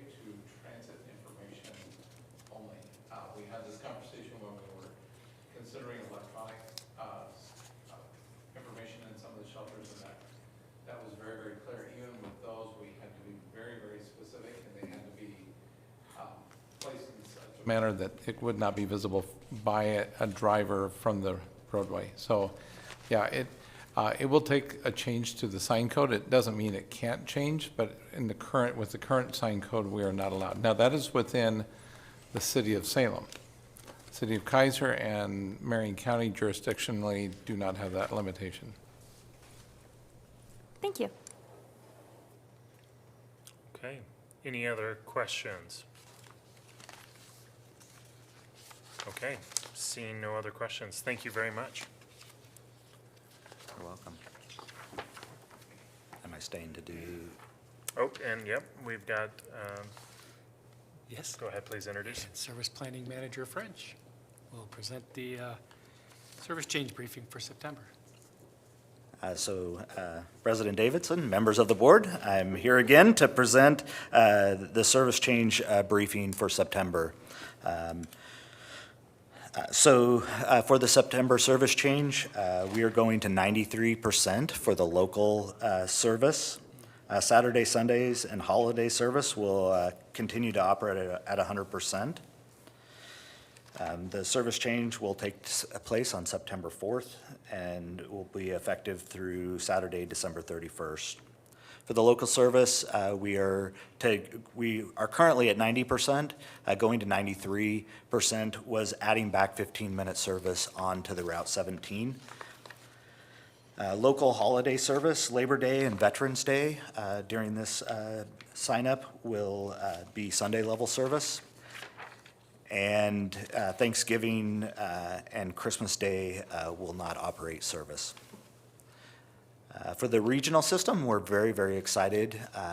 The ADX, the final piece of our previous STIF application, is going to launch. That is a service. That is the ADX Wilsonville Kaiser Express. This service will have 4 trips a day, and it will serve the Kaiser Transit Center, Woodburn Memorial Transit Center, and the Wilsonville Transit Center. All of these locations have park and ride options, as well as in Salem tying into our frequent 19 and 11 routes and the others. At Woodburn, it will tie into their system, and starting on the first day, on the 6th, that the route will run, Woodburn's reinstituting their service that's been reduced right now due to COVID. And so that service will be reinstated, which will help with connections for people to get around in Woodburn. And then at Wilsonville, it will tie into the WES and also the SMART system to get around in the Wilsonville area. This service, the primary focus, came from information in the beginning planning stages for our STIF application in 2019. Woodburn had identified in their outreach and in their community a real strong need for service between the I-5 corridor to Wilsonville and to Salem. And so we included it in our plan, and we're very excited to finally be able to kick that off. And the primary focus is really that connection from Woodburn both ways on our regional system. Also, the Route 45, the deviated fixed route that runs in Monmouth, Independence, and Dallas, we were able to, with adjusting the schedule, add 1 additional evening trip to that service. And we've had a circuitous routing around a bridge construction project, and we're able to now take a much straighter path. Lift service will match the local service hours, and that completes my service briefing. Any questions? Okay, I have one silly question. So we have the 30, the 40X, the 50X, and then we jumped because it went to 80X. I assume that's because Tillamook County already dibs the 60 and the 70? Yes, and that was at our request. So we've been working with our partner agencies for the regional express routes coming into town. There's the Yamhill bus that comes into West Salem, and it's the number 11, which some people have said, I'm trying to get to the 11, and they end up out on Lancaster, and they're wanting to go to McMinnville. So when Tillamook took over, or started operating the service, we worked with them to number those buses, or number those routes similar to ours. Okay, great. If there's no other questions, thank you. Thank you. So Oh, if I could, yes. I do think at this time, since Planning Manager French talked about the service changes locally and then the regional, in addition to that, we do have the youth pass. I think now would be a good time for Staff Director Feeney to give an update on the extensive outreach on both the ADX and the youth pass, just so you know what's been happening and what is happening. So, Director Feeney. Thank you. Good evening. Oh, good evening. Is it on? Okay. Good evening, President Davidson and members of the board. This week, we began in earnest to promote our Youth Pass program in conjunction with the ADX. Our marketing has been a combination of paid advertising and earned media, along with community outreach. We've been working with the Kaiser Times to have advertising placed, including a special edition called the Salem Kaiser High School Football Preview. We've started radio advertising this week on both KMUZ and KYKN. Earlier today, Chris French, our head of planning, appeared on Newsmaker's interview for KYKN, and he talked about the pass along with the ADX. Another interview featuring Mr. French aired Tuesday on KMUZ's Willamette Wake Up, where he talked about all things transit. Press releases have gone out this week to all Marion and Polk news outlets. They featured quotes from Mayor Kathy Clark, from our own President Ian Davidson, as well as City Councilor Chris Hoyt. Articles have appeared today in both the Salem Reporter on the ADX and the Youth Pass. We reached out to our chamber partners. They are going to be including in their digital newsletter eBlast information about the ADX as well as about the Youth Pass, the same with the Salem Chamber.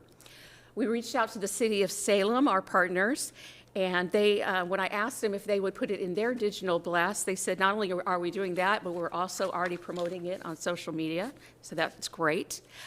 Community information flyer went out to our neighborhood associations. I would like to thank Irma Coleman with the City of Salem, who helped coordinate all this for us. She also relayed to me that she heard that at some of the neighborhood association meetings, city councilors were already sharing the great news. We sent flyers in English and Spanish to the Boys and Girls Club. Carrie Roberts, who's the Director of Marketing, is sharing with families and club members. Patrice Alton Hoffman at Family Building Blocks is also helping get the word out, as is Kristen Barber at Northwest Human Services. A little kudos from Kristen. She says, I do appreciate all the great changes and work that you do so that transportation is not such a huge barrier to folks. We appreciate you. We have also reached out to Salem for Refugees and provided the same flyers in both Spanish and English. Specific to us here at Cherriots, as you know, we have a webpage that's dedicated just to this program. We also are using our own social media platforms. We've had 2 internal media memos have been gone out this week. There are monitor slides at the transit centers and in the operator break rooms. Lastly, at the very last Saturday market that we appeared at, we did tabling and we promoted the program. For the Youth Pass, we have kind of a 2-prong approach. We're doing a pre-launch campaign that's the coming soon, starting September 4th. Then the second part, we're going to drop the date, and then we're just going to go with it's up, it's running, it's our pass. Thank you for your patience. I have an issue with my mouth called dry mouth, and so I'm being treated for it. But thank you. Thank you. This doesn't help. Thank you very much. And I want to say, so my wife works for Chemeketa Community College, and I was sitting with her, and while we were just chatting, she got an email from Chemeketa Community College announcing the youth fair, or no fair rather. So word is spreading even beyond the very extensive list that you have. So I want to give a specific shout out to whoever created the graphic that's gone along with that campaign, because I have seen that in more places online than I think anything else we've done advertising for. And it's really good. Thank you. It's beautiful. Thank you, Director Duncan. I want to give a shout out to Tricia McCain, who is our communication assistant and incredible. She's absolutely incredible.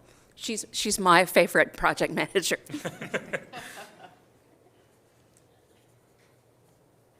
Okay, All right. Next, transportation options. great. So we'll ask Kiki Doman, our Commute Options Coordinator, to present the report.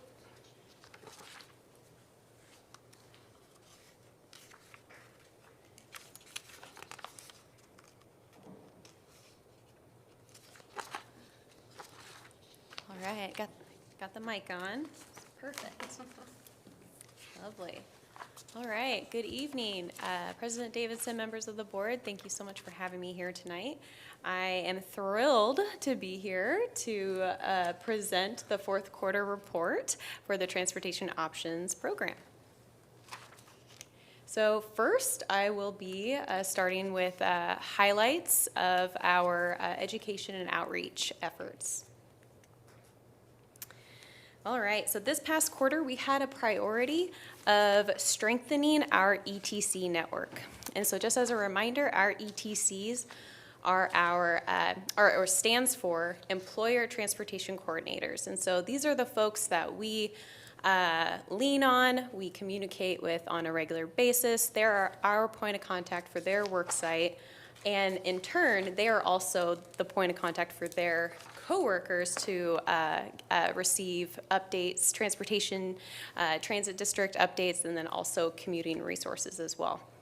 So through this outreach to our ETCs, we confirmed their role and then also verified the responsibilities of an ETC. We also had the opportunity to discuss the current commute culture for their work site, and then also the parking situation. And then also with that, we were able to assess and identify barriers or assess needs. And so just getting this information and continuing the conversation is just so helpful in guiding us with our intentional outreach in the future as well. And then we also began the process of updating our program materials and marketing collateral, and so that we use for employer and community outreach. And so during this process, we are kind of reviewing all of the collateral. We are trying to refresh it. We're going to condense it, simplify it, and then we're also looking in creating a new custom leave behind packets for employers, so that will have intentional information about specific employers. Right. So this past quarter, we also had the opportunity to participate in a statewide photo shoot funded by the ODOT. And so we were actually one of 4 transportation options programs that were selected to participate. And the goal of this photo shoot was to basically update all of the photos used for the Get There platform and all things Get There, so social media, all of the collateral and campaign materials, and to use photos that highlight true, real Oregonians utilizing transportation options in real Oregon communities, right? And so the Salem photo shoot was tasked with featuring 3 different modes. And so on the slide here, you can see that the first one was Van Pool, and it is featured at our beautiful site, Kaiser Transit Center, and utilizing the park and ride. The next mode was featuring a carpool, and this is a local neighborhood in Kaiser. And then we ended our day with some familiar faces. All 2 of them are in here. So we ended our day on our very own buses at the Downtown Transit Center. And again, this project was so much fun to be a part of. Just collaborating with the state, with the state, and then also the photographer and the consultant that's spearheading all of the photo shoots. But then I also had the privilege of coordinating all of the photo shoot locations, all of the details, all of the props, the vehicles like the van pools, everything that we needed for the specific locations, and then also coordinating all of the talent for the pictures as well. So huge shout out for the members of our team Cherriots that were involved with this project. Because again, it couldn't have gone smoother actually, and the result is clear. They're absolutely beautiful photos that you'll see throughout this presentation. So huge shout out. Thanks. Thanks for those that are here too and all the support. And so now we'll just move on to our commuter programs. So here are the stats for our Q4 regional results on the Get There platform. So in Q4, we had 11,654 active users within the database. And as you can see in the little graphic to the right in the little circle, the most recorded, self-reported mode was telework, with just over 30% of those track trips. And then also coming in second are bike trips. And with that, the Get There Challenge is coming up. We're super excited about it, woo woo. And so this year's Get There Challenge will be again in October. And again, our staff has been incredibly dedicated and diligently working and preparing for this challenge. A big goal for Q4 for the challenge was to secure local sponsors. And I am so excited to report that we have 6, as of last week, local businesses that have agreed to support the challenge and have donated prizes for the regional raffle drawings that we'll have. And those local businesses are Scots Cycle, the Northwest Hub, Sania Bicycle, Gallagher's, the Bike Peddler, and then Life Source as well. So yes, we're just excited to continue planning and thinking of creative ways to promote this challenge, and then also getting more local partnerships as well. So excited about that. And then lastly, our van pool program. So in Q3, I reported that our van pool program had a total of 24 vans. Well, tonight I'm so excited to share that we actually have a total of 40, that we are supporting a total of 49 vans with subsidies. So that is an incredible, incredible growth. And it's been so exciting to be able to see, and the momentum, I can barely keep up. So, but what has changed since the last time I saw you?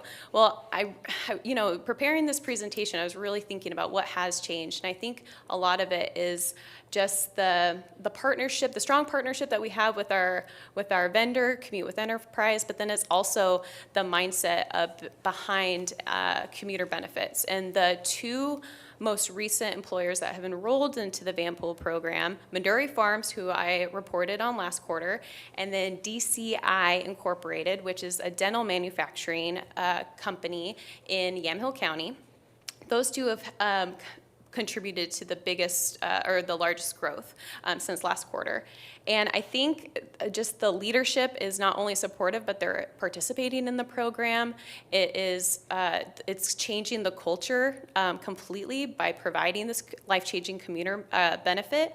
And so it's just been incredible to witness, and it's just been I've just been really excited to see it continue to grow. And I do have the participation rates for this quarter for the 2 employers that I just mentioned. So Midori has a utilization rate of 34% of their entire workforce, and then DCI has a 64% utilization rate. Is DCI also ripping up their parking lot? Like, how is it that high? They actually, so unfortunately, right before, so we were having these commuter connection meetings that I've spoken about before. Right before we launched all these vans, they actually had a tragic fire in one of their buildings, and it completely was lost. And so with that, they were scrambling for a lease and like trying to find a building. And so they're in, I think, a smaller building. I think it was a former business. It was like maybe a Walgreens of some sort or a pharmacy. And yeah, their parking situation was out of control. So they were desperate. All the employees were also desperate for a van pool as well. And so, yeah, and we're still getting calls about wanting to launch new vans as well. And then at this point, I think the goal is that we're also wanting to maybe resize the van. So if there's more folks, that are on the same route, let's get more folks in the same vehicle and then kind of use those dollars and expand, like make those dollars go a little further with one car. But yeah. But with that, that actually concludes my my presentation, and I'm happy to take any additional questions. Not a question, but I just want to say thank you to our local participating businesses for incentivizing the Get There Challenge. I hope that list grows and grows, and I am so appreciative for that kind of connection in the community and support. So Absolutely. I appreciate the report as always. Thank you. Thank you, Director Carney. How do we, because as I understand it, we participate in a unified branding of Valley Van Pool up and down the valley. Does that sound right? No. It sounded right, yes. It did? Actually, so I apologize. Valley Van Pool has actually been a retired brand. And so all the vans are now branded as Commute with Enterprise. Thus the C on all the vehicles. Correct. Okay. Correct. Got it. Yeah. So in which case, the subsidy numbers that we have are actually, we're not having to disentangle from what Lane Transit or Cascade West is contributing. No. Got it. No. It's all very, Valley Van Pool was just a strict brand. It was just a collective brand collaboration. And it was just, and it served a great purpose at the time. And it just, at this point, with such a great, strong partnership with our vendor, because at the time with Valley Van Pool, we had multiple vendors, but we have a sole vendor at this point within the entire state. And so we're leaning on them a little bit more. Got it. Thank you. Okay. No other questions. Thank you very much. Thank you for your time. So with that concludes the staff reports, though we do have general manager report. Great. So I do have a few items. The first thing I want to do is finish what I was talking about earlier during the strategic plan once it was approved. I had a string of acknowledgements that I made, and since I didn't write it down, I had that string in my head. And so when I was talking, the string didn't get fully finished. So, I purposely saved one acknowledgement to the end, and I missed it, trying to wrap up. And I wanted to acknowledge Bobby Kidd for her role as project manager. We had a lot of moving parts, and someone had to be the cat herder to get everyone to do their piece and get documents done, coordinate with TransPro, and she was. I don't even think it was 2 months you were here when this all started. So, and I had told her in our meetings we couldn't have got it done without her. I couldn't do it by myself. So, very grateful to her for that work. And I meant to say that as part of the bigger acknowledgement. Also, I want to take the time to thank our district negotiating team for the contract. The professionalism our team had, and even the ATU as well, working through the issues. We touched a little bit about it, but these are unprecedented economic times, and numbers were all over the place. But focusing on trying to get a contract, the secret to that really, and my feeling is, it's the relationships you built before that happened, before negotiating happens, and so our staff really works well with the union. We don't always agree on outcomes or process, but we always focus on the issue, and that's important. And I think that's what helps in the negotiation process, because you can hear some horror stories about contract negotiations, and we just don't have them here. And so that's attributed to the leadership and the staff that supports them, like we heard, like Don Clifford and Michael working on some of those issues. It's important that those things happen, and now it's our role now to then make all that implemented. And so with that, the only other thing I want to reminder of the joint work session with the city on September 19th. I met with city staff today, start talking about some agenda items. We put some together. I think I'm going to get that Monday or Tuesday, so I'll get it out to you for feedback, making sure we're hitting the right marks. For the most part, from what I've heard, everyone say we're on the right mark, but I think it's important for you to see that ahead of time so you know where we're headed. And that will be a great opportunity for the two governing bodies to start working together, because there's a long-term partnership, especially around the climate action plan, that we need not only staff working together, but the governing bodies to work together. And so more to come on that as it gets closer. And with that concludes my comments.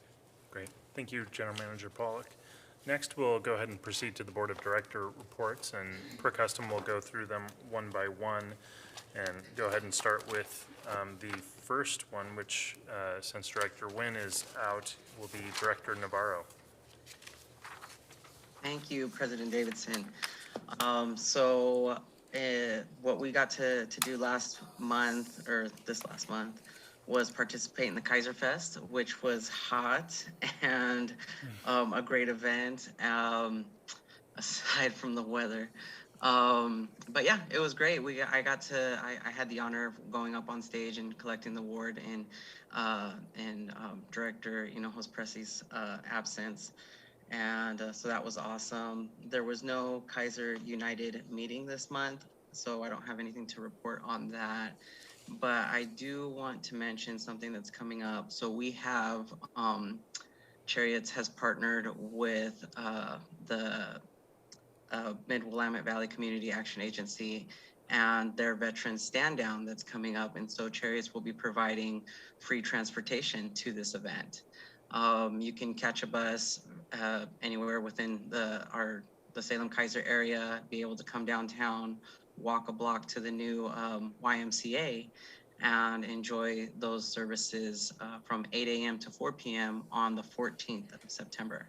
So I would encourage anybody that is interested in participating in that event and accessing those services to jump on a bus and take a ride downtown. If you have children, don't worry, the child care will be provided, and it's just a really awesome event. Oh, and since Director Hinojos Presi's not here, I will be doing her report. So jumping to that, she reported that the CAC toured the Del Webb facility. Staff presented on the South Salem Transit Center site selection. A new member was appointed to the committee, and her name is Sue Coffin. So welcome to Team Cherriots, Sue. And she is a former Cherriots employee. So welcome back, I should say. She is a happy addition to the committee and will bring a perspective of a regional system as a regional system user. The committee work plan was discussed. A refresher of the work plan and the bylaws was requested. And they are going to begin establishing subcommittees and the new member recruitment. And the committee is looking for new members, but they're hoping for mostly youth members. And that concludes my report. Thank you, Director Navarro. Director Carney. Thank you, President Davidson. So earlier this week, we had our meeting of the Scots Policy Committee. So for those who aren't following along with all of the acronyms, that's the Salem Kaiser Area Transportation Study Policy Committee. And there were several items of interest. It was a long meeting. And the first was informational only, and that was the bylaws of the committee. And what's included in the bylaws is the policy committee's ability to select a subcommittee to work on a special project. And that, I believe that item was included in our agenda packet as in response to a request of mine in a call with Director Duncan and Director Hinojos Pressy about the ability for the policy committee to assign a subcommittee to work on developing a series or set of guiding principles similar to what we have as a transit board in order to help us represent the policy committee as a whole, but also to sort of guide our actions overall in terms of, it came up in a number of different agenda items, one of which was, when would staff sign a letter absent policy committee review, right? And so a document like that might be useful. And so it looks like there is indeed room for a subcommittee appointed by the policy committee. So that is good news. And then in another agenda item, we agreed upon our federal transportation performance measures for targets for annual hours of peak hour excessive delay per capita. It's crazy low in Salem. You have like 6 hours of delay, and that's excessive delay, doesn't even mean stopped. It's wild. In Portland, it's like 17 hours. In LA or somewhere, it's like 25 hours. Here, it's like 6 or 4, something like that. So everyone agreed on the target for peak hours of excessive delay. I did not agree with what was going to be the motion made for non-single occupant vehicle travel target. The group wanted to go with the trend target, and I really thought the aspirational target was more appropriate. We all agreed that everybody's plans and intentions was to aim for the aspirational goal, and yet they all wanted to aim for the trend goal. And so I abstained from voting on that item because it is a consensus-driven vote, and you can't have one vote off and move forward. And then in extremely uplifting news, we have had months of conversation about the selection criteria for our projects in the Metropolitan Transportation Plan. Excuse me. And staff came back to the policy committee with some recommendations based on our many months of conversation. And they proposed 2 big changes, 2 small changes. They proposed adding an environmental criteria for greenhouse gases. Sadly, ultimately, that did not get added to our selection criteria. They removed environmental criteria on cultural, environmental, and historic resources. They revised and I think improved the wording around environmental justice communities. And I think probably the biggest shift and win for the project selection criteria, they modified the scoring for safety. So prior to this, safety had been considered just in the context of basically motor vehicle accidents. They were using ODOT data that, acknowledges in the opening statements of the document, does a bad job of capturing incidents that involve pedestrians or cyclists because there is no requirement and indeed no tool for them to report. And so there was this kind of huge blind spot in the way that we were considering safety and the data that we were using to consider safety in our project selection. And so staff, after considering many conversations with the policy committee, came back with a modified scoring for safety.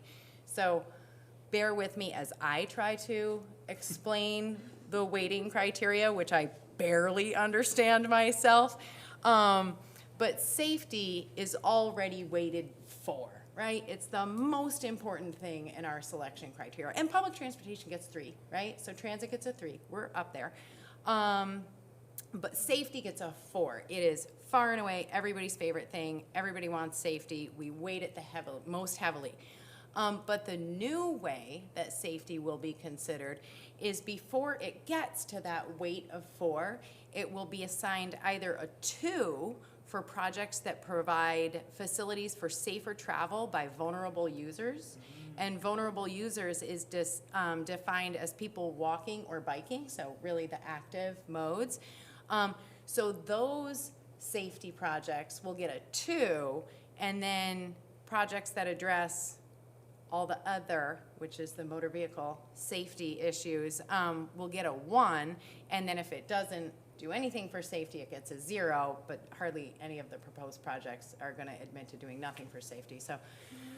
So we've got a 2 or a 1, but then when you go to the weighting, if it protects vulnerable users, that 2 is multiplied by 4 and becomes 8.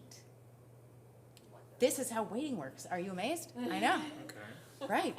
And so it really sets kind of like a pretty incredible precedent for, just the valuation of projects that are designed to protect vulnerable users and the way that we invest our transportation dollars in our metropolitan planning area. So we were pumped. Yeah. I was pumped. And I just want to give a huge shout out to the staff at the COG and to the other members of the policy committee to working through what were some pretty hard conversations at times to get to what I think is a better outcome. That concludes my report. I'm pumped too, Yeah. for the record. It's my turn. So earlier this month, the Mid-Willamette Valley Council of Governments held their first legislative, I'm going to call it a luncheon, it was a luncheon, where candidates and elected officials were invited to hear from community leaders, or I guess elected and appointed officials from Marion, Polk, and Yamhill County, so cities, counties, special districts, and so it was a one-stop opportunity for these candidates, especially at the state or congressional level, to hear from their locally elected officials. And it was very well attended. I unfortunately was unable to attend. General Manager Pollock did attend. More than 100 individuals attended. The Confederated Tribes of the Grand Ronde hosted out at their casino, Spirit Mountain, and it was a great turnout. Heard from multiple candidates that they were very appreciative that they were able to talk to so many people at once. This is something that we at the Council of Governments have been really focusing on making it clear that the Mid-Willamette Valley has value and that we can speak with a unified voice on certain issues. And speaking of that unified voice, we narrowed down our priorities for that meeting, as well as, we're still refining it, but for sure for that meeting, there were 3 priorities, and one of those priorities focused on transportation. And because of my involvement on the legislative subcommittee there, a portion of that was focused specifically on increasing funding for regional transit. And so we called out 3 specific projects that I would consider road projects, but then it was specific language around regional transit connections. And so that has now a key priority for the Council of Governments. And so I'm excited to see that conversation move forward as we as a region talk about our needs to the state legislature and also our federal delegation. At the Mid-Willamette Area Commission on Transportation, we received a briefing from ODOT staff on tolling. And so ODOT, for a number of reasons, is looking at implementing tolling for the Portland metropolitan region. And it was a wonderful briefing. They're basically just doing a roadshow anywhere and everywhere. So if we wanted to have a briefing, I'm sure they'd be willing to do that. But I wanted to, one of the comments I made at the end of the briefing was that, and a lot of thought has been given to how you implement tolling equitably. And they have looked at different models of how to have equitable tolling pricing structures. So if you fall under, 200% of the federal poverty limit, you get, a reduced toll price, or, they considered several different options. They did a nationwide comparison. And one thing I mentioned was that a critical component of equitable tolling is having actual access, regional transit access. And so as we talk about Cherriots expanding our footprint, I think it's incumbent on the state, and I said as much, for the state to fund regional transit at the level that allows for regional connections before tolling takes place. Because if they're going to implement tolling and only have an equitable toll structure, they're going to miss people. And so having strong regional transit up and down the Willamette Valley before tolling comes into place, I think that'll actually meet the goals that they're hoping for. Mixed in with this, there's a whole commuter reduction plan that they're looking to Seattle and Washington generally of how they could perhaps model that and bring that to Oregon. But so cautiously optimistic that something like that will happen. But yeah, that was probably the big thing. There were other projects that were highlighted, but the tolling, I think, is the big piece. And then I think that's all I had to report out. So, Director Duncan. Thank you very much. Unfortunately, I don't have anything to add because although I've participated in many of these things, they've all been covered. However, I would like to accentuate how much work really went into that weighting criteria, how many extra meetings. This has really been in the works since November. So just congratulations, because I know it was a team effort, but you really spearheaded it, and it was really hard, so thank you. It'll make a huge difference. I know from personal conversations with the biking community within the last month, they are thrilled to hear that this is a focus of ours. Many people talking to me about accidents they've been in that they know that have not been reported or recorded, and just backing up the data and the concerns that you had from the beginning, so thank you. One other thing I wanted to highlight around tolling, sorry, is that with the implementation of tolling, there will be more reliable traffic patterns. And so I think we, as transit providers, can more reliably have regional transit because we can more reliably count on a timetable schedule. So that was another thing. So anyways, that concludes our meeting for this evening. So thank you very much for everybody who participated, and thanks for hanging in with us this late. With that, we're adjourned.